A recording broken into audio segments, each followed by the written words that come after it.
Imagine being so threatened by kindness, modernization, and global popularity that you push away the only two people who could have actually updated a centuries-old institution. And then, when the stakes are high, and when they take the high road and walk away, you realize you let the future slip right through your fingers. That's the story of Harry and Meghan, guys. And today we're diving into how their rise and the firm's fare change royal tours forever. And not only royal tours, everything. When you see William and Kate go, now you don't see the buzz, the excitement. Remember one time, people lining up for Harry and Meghan, lining up for Princess Diana, even lining up for the Queen.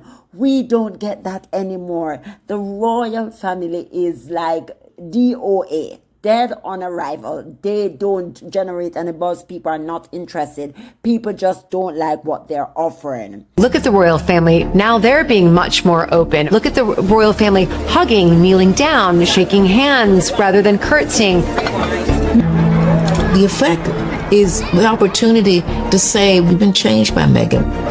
Historically, the monarchy had not promoted peoples of colour into important positions within the household. And Meghan and Harry's discussion with Oprah Winfrey has shone a light on those sort of implicit biases. Meghan even won the support of more than 70 women members of Parliament, who wrote an open letter sympathising with her feelings of intimidation. We thought that the way that our tabloid press treats her is kind of almost neo-colonial, that she should be someone who should get back in her box, not have opinions. This has really shown how the royal family needs to modernise, and if it doesn't, then it's going to face collapse.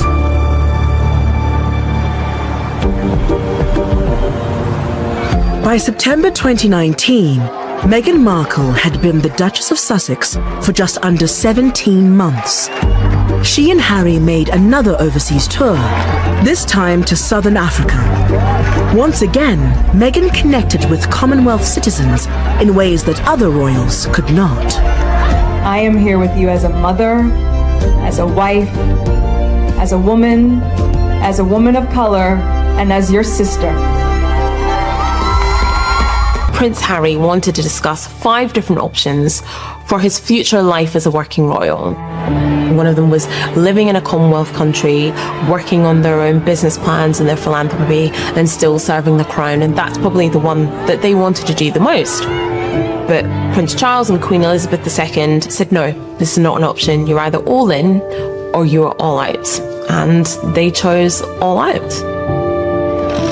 You can just exit, and set up your own life wherever you want to set it up, but you will not be a senior member of the royal family. And they took a big risk and said, fine, we're out of here. I remember at the time thinking, this is such a seismic blow for the royal family, because Meghan and Harry are so successful and so cool and have so much to offer. What is so rotten within the royal family that it's so bad for these superstars to walk away. Even so, some commentators now see Meghan's departure as a missed opportunity. The royals had lost their biracial duchess, one of the few family members other than Queen Elizabeth to inspire global interest. They could have really been instrumental in cementing relations within the Commonwealth, making the royal family still seem relevant. A different solution at Sandringham could have helped the royals to modernise and benefit future generations of the royal family who are not in the direct line of succession. With William and Kate's children, there could have been a blueprint there for how they might live their lives, partly as representatives of the monarchy, but also doing their own thing beyond its reaches as well. So guys, we're going to be unpacking this, and I've noticed it for years. It's something I've always been thinking about. The royal family is depleting in such a way where the interest has just gone, evaporated. Harry and Meghan versus William and Kate, and how royal tours exposed the biggest insecurities inside the monarchy. People say is the biggest mess up.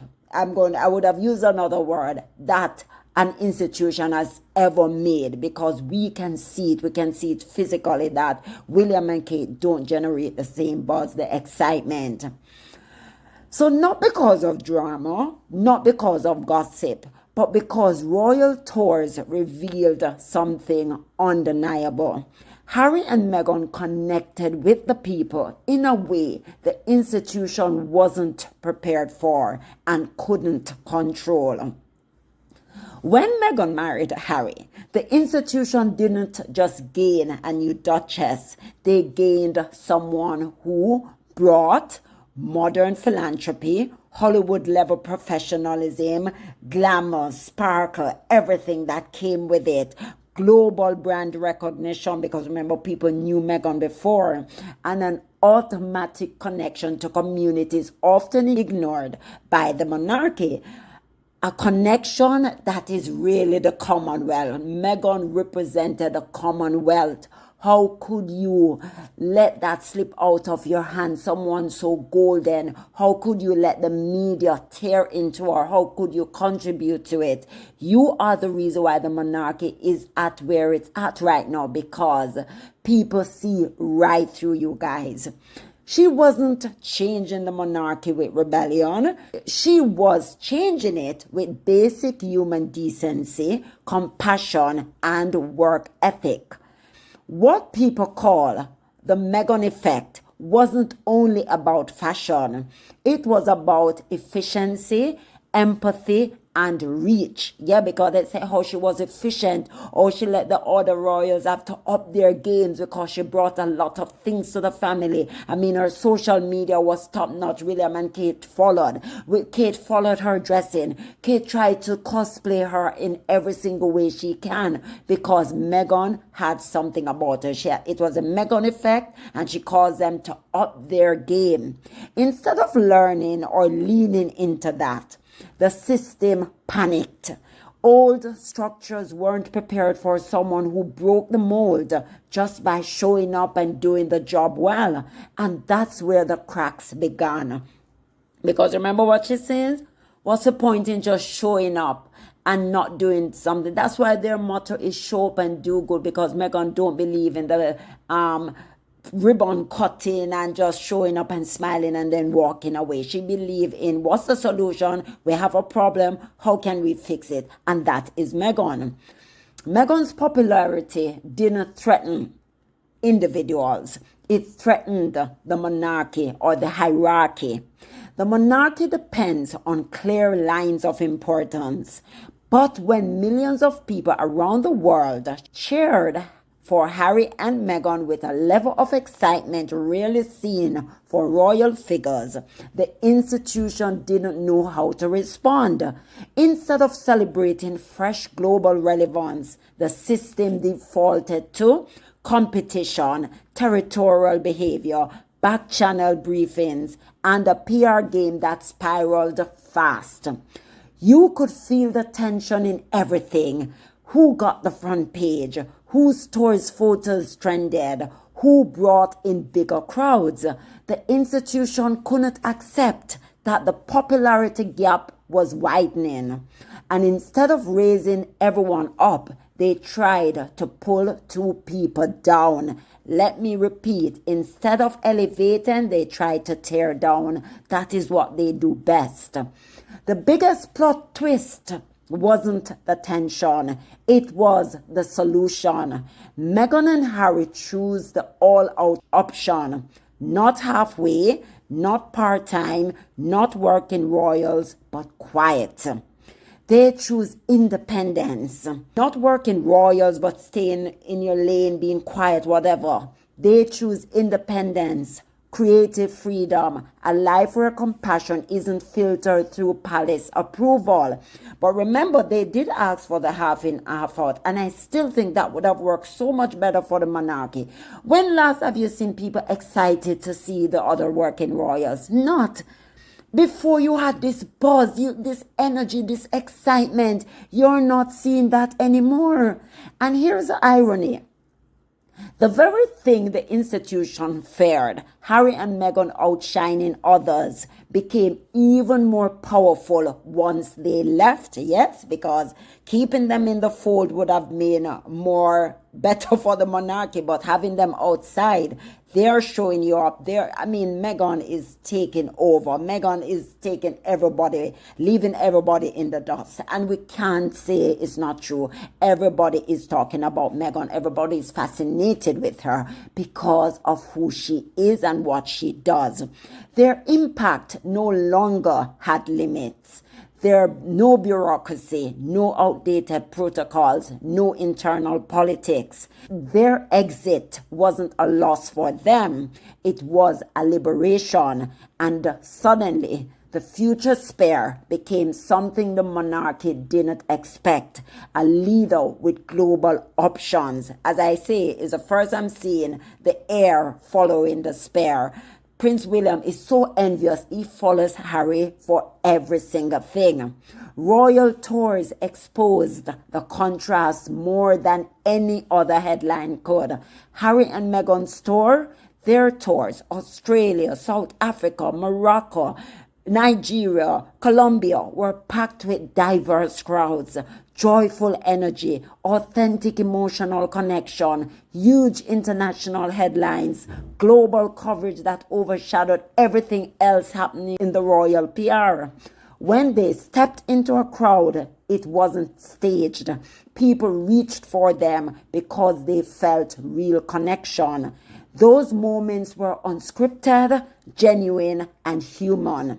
Now compare that to other tours. There's nothing wrong with William and Kate or their work, but they represent a more traditional style, reserved, ceremonial, structured. Harry and Meghan represented something new, modern, approachable, emotionally direct. And that difference mattered because whether the palace wanted to admit it or not, the public response showed it clearly. One pair was maintaining tradition, the other pair was redefining it. And that redefinition made the monarchy deeply uncomfortable. That viral clip everyone talks about shows exactly what insiders have hinted at for years. The royal family's biggest weakness is its obsession with coverage, rank, and who gets the spotlight. Instead of embracing Harry and Meghan's popularity as a benefit to the entire institution, insecurity took over. What should have been a rising tide lifting all boats became sniping, PR competition, fear-driven decisions, and a complete failure to modernize. By chasing control of the narrative, they pushed away the two royals who actually brought narrative, attention, and unity. The institution didn't just lose them, it lost the cultural moment. Here's a plot twist of the century, guys. The monarchy used to believe the spare had no options. That's what they are hoping, that Harry has no option. But he has Meghan, and Meghan is not going to let her family suffer. She's going to work and she's going to protect her family. No, as a matter of fact, Harry is doing his gigs and Harry's bringing in the dough and Harry's helping out and they're equal. I just love the fact that this couple, they are equal. The future spares, Harry's kids, will grow up with global family connections, multicultural identity, financial independence, media literacy, and freedom from palace control. The tradition of trapping the spare is over. Harry and Meghan broke the cycle for their children, and that's the legacy nobody can take away. The truth is, Harry and Meghan didn't destabilize the monarchy. They exposed its refusal to evolve. They didn't create drama. They created change. And their choice to step away fully, completely, unapologetically was the smartest move they ever made, because the world has options, and now so do they. Checkmate. Checkmate, guys. Checkmate. I'm telling you. When they're playing checkers, Meghan is playing chess. I'm telling you.